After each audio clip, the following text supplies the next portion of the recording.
The Dallas Cowboys should be called the Drama Boys because there's so much drama that seems to go on in cowboy country.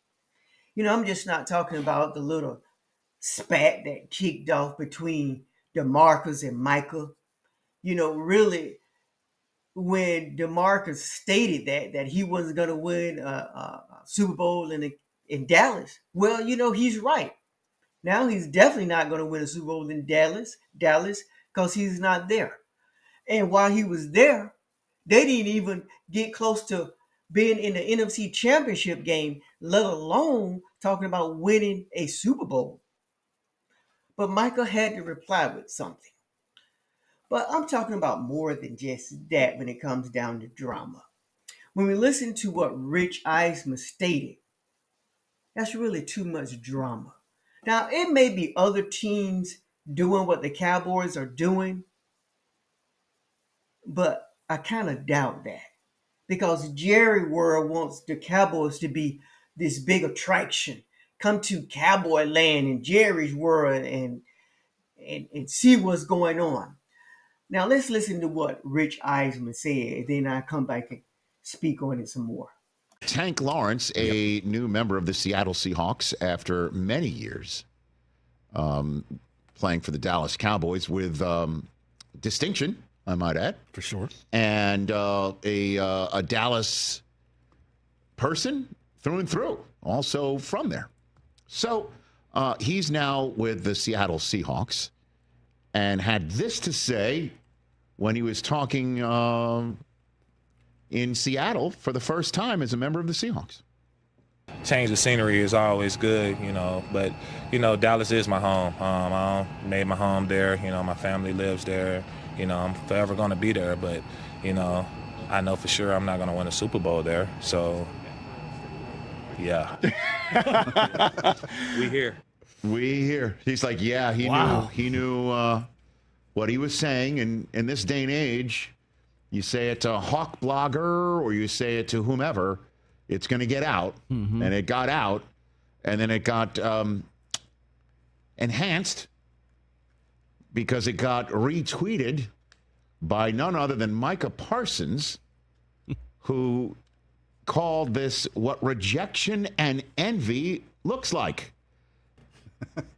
Wow. And then Tank responds to Micah, calling me a clown won't change the fact that I told the truth. Maybe if you spent less time tweeting and more time winning, I wouldn't have left. And that is in reference to what is truly undercurrent that you get from Dallas nonstop. I heard it at the combine. I hear it all the time. And you hear it too. Everybody hears it. Mm-hmm.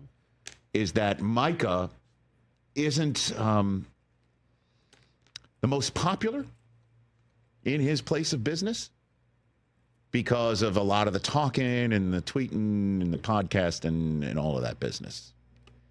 And if that's at all true, if there's any truth to that, I would not that he wants my 2 cents, but he has sat in this chair, right? I once upon a time when Micah was here, this is a fact, swapped seats.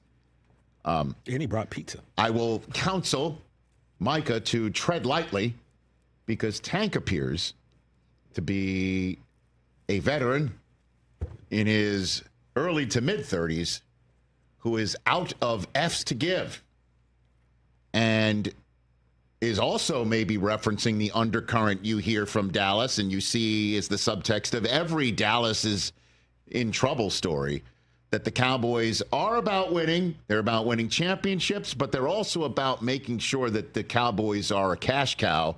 And let's have such and such move practice because there's a tennis tournament going on in the Star. Or let's have the players being looked at while they eat and work out and all that sort of business because we're going to have tours come through. And the Cowboys are more than just a football team. They're an attraction. And if that is at all true, then Tank is potentially ready to talk. So we heard what Rich stated, the drama that goes on at the Cowboys stadium. But let me touch on Michael Parsons first. I don't care if he has a podcast, he tweets, he does these things, but what he says and the way he says it does matter. And I think that's where he needs to be careful at. I think this podcast and tweeting might motivate him to a certain extent. Many probably disagree with that, but it's, some crazy things we find out later on in life that motivate different players and get them ready for the game. But now let's go back to Jerry's world and how he wants to be this attraction. It's kind of crazy. Jerry makes enough money. They're $1 billion. They're the most expensive franchise, if I remember correctly, in the world. In the world. So how much more money does Jerry need to make the Cowboys this attraction? What they are attraction of is being a laughing stock. Everybody, don't take the Cowboys. Well, I won't say everybody, but too many people you hear now are not taking the Cowboys serious. They say, "Hey, if you want an attraction, that's the Cowboys." But you talking about you want a championship where it won't run through Texas. So that's the sad thing about the Cowboys. Until they make it to at least the NFC Championship, they won't be taken seriously. And that's why DeMarcus let it roll off his tongue so freely. Hey, wasn't winning the championship there, wasn't going to the Super Bowl in Dallas. And so, once again, thank you for taking time out of your time to listen to the Raw Sanity Show.